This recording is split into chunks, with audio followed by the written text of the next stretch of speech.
Shalom, meus irmãos, graça e paz. Pastor Ilmar Sattler, Henrique Heller Kaiser. Sou pentaneto de Conrad Sattler, que chegou aqui no Brasil, vindo da Europa no ano de 1837. O destino deles era a África do Sul, mas aportaram para abastecer em Niterói e resolveram ficar. E nós somos essa quinta descendência dele. Ele é meu penta-avô. Luterano, depois protestantes, depois renovados no Espírito Santo. Estamos desde 1992 ministrando aulas de teologia de Bíblia Sagrada, né? E aqui nos nossos canais no YouTube, estamos estudando os livros da Bíblia. Estamos estudando agora Isaías, um dos profetas maiores. Essa é a terceira aula. Na primeira aula, na aula anterior, que foi a segunda, falamos então do livro dos ais. Como temos 21 vezes a palavra ai no livro de Isaías. Que Isaías era casado, teve 2 filhos, né? E falamos também sobre as profecias de Isaías para as 12 nações. Um oráculo, um massá, um fardo, um peso, que ele disse para 12 nações da região ali. Isaías, já dissemos, era contemporâneo de Miqueias. Antes de Isaías, tivemos Oséias e Amós, e também junto com Isaías.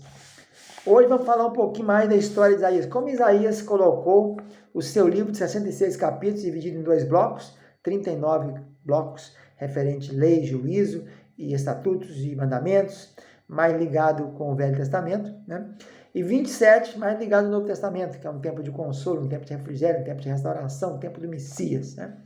Lembrando que Messias é a palavra para Mashiach, que é ungido, Christos no grego. Christos é ungido. Isaías cita alguns 7, 8, 9 aspectos históricos no livro dele.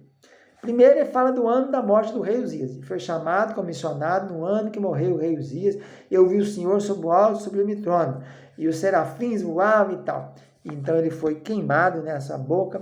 Ele falou que era um povo, ele habitava no meio de um povo ímpio, a sua língua também era ímpia. E então o serafim tirou uma brasa lá e queimou e tal. Então começamos no início no final, o ministério dele começa no fim da morte, do reinado do rei Uzias. O rei Uzias reinou 52 anos. Evidentemente que ele ficou leproso, não se sabe em qual altura do reinado, mas quem estava reinando com ele, corregente, era o filho de Jotão. Depois Isaías faz outra menção, isso no capítulo 6. Depois no capítulo 7, ele fala de Acais, já morreu o Uzias e o filho dele é Acais. E ele fala então da invasão de Rezim, da Síria, com Peca, do norte, resolveram atacar o rei de Judá, que era o reinado, no reinado de Acais. Aí nós temos o sinal, né, que Deus deu um sinal para ele, eis que a virgem conceberá, né, como a virgem vai conceber, né? O seu nome será Emanuel, vamos ver isso depois. No capítulo seguinte, ele fala sobre o sacerdote Urias, que foi um sacerdote no templo do rei Acais. E também fala de Zacarias, filho de Jeberequias, que era também ligado ao reinado de Acais. Depois ele fala da morte do rei Acais. 16 anos depois. Acais reinou 16 anos. Jotão, 16 também. Mas Jotão não é citado aqui no livro de Isaías. Então, o ano da morte do rei Acais, capítulo 14, 28, ele marcou essa data com um novo evento espiritual. Capítulo 20, ele fala do rei Sargão, da Síria, que teria invadido Asdod. Asdod, Ecrom, Gate, Gaza e Asquelon são as 5 cidades dos filisteus. Então é uma citação aí da cidade próxima a Jerusalém que caiu nas mãos do rei da Síria. E o rei da Síria, vocês sabem muito bem que ele havia derrotado Israel e no reinado de Ezequias. Então nós não chegamos aqui ainda, porque no ano 722 cai o último rei do norte, que é o rei Oséias. E aí as 10 tribos do norte foram levadas cativas para as terras do Império Assírio. No capítulo também 20, nós temos uma referência para Sebna, o mordomo, aí já no tempo do rei Ezequias. Esse Sebna e o Eliaquim pertenciam como oficiais ao rei Ezequias. Um era escrivão, o outro era mordomo, administrador. São da corte do rei Ezequias. Está lá em capítulo 22 de Isaías e 2 Reis 18. Também ele cita historicamente o rei Senaqueribe. Senaqueribe morreu no ano 681 ele chegou a invadir Jerusalém, no caso invadir, não cercar, né? E Isaías profetizou que ele seria mandado de volta para a terra dele, em Nínive, e lá ele seria morto pelos seus filhos, como aconteceu.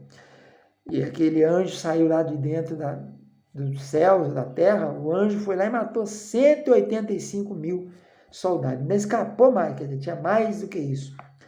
Então, no capítulo 36 ao 39 de Isaías, nós encontramos as referências ao cerco de Senaqueribe, ali no 14º ano do rei Ezequias. E por último, a citação histórica do livro de Isaías, nós encontramos Ciro, o rei da Medo-Pérsia, que libertou Israel. Ciro derrubou o Império Babilônico no ano 539. Belsazar, que era neto de Nabucodonosor, ele era filho de Nabonídio. Nabonídio era sogro, né, de Nabucodonosor. Depois que Nabucodonosor morreu, no ano 562, o filho dele, Evil-Merodach, assumiu por 2 anos. Depois foi assassinado por Neriglissar, que era cunhado dele. Depois Neriglissar foi assassinado também.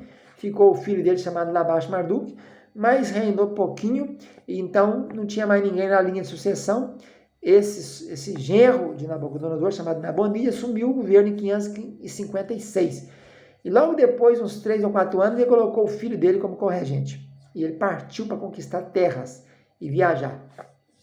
Então, no tempo de Daniel, cita muito Belsazar, porque Nabonido estava em excursões guerreiras, excursões para conquistar nações. E o rei cai, o reino babilônico cai com Belsazar naquela noite fatídica do escrito na parede, Mene, Mene, Tekel, Pérez ou Upharsin.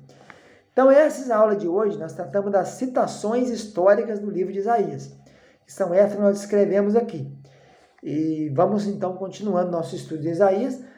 Na próxima seguinte aula, falaremos de mais detalhes desse profeta, que eu considero um profeta mais escatológico do que messiânico. Fica na paz, tchau, tchau.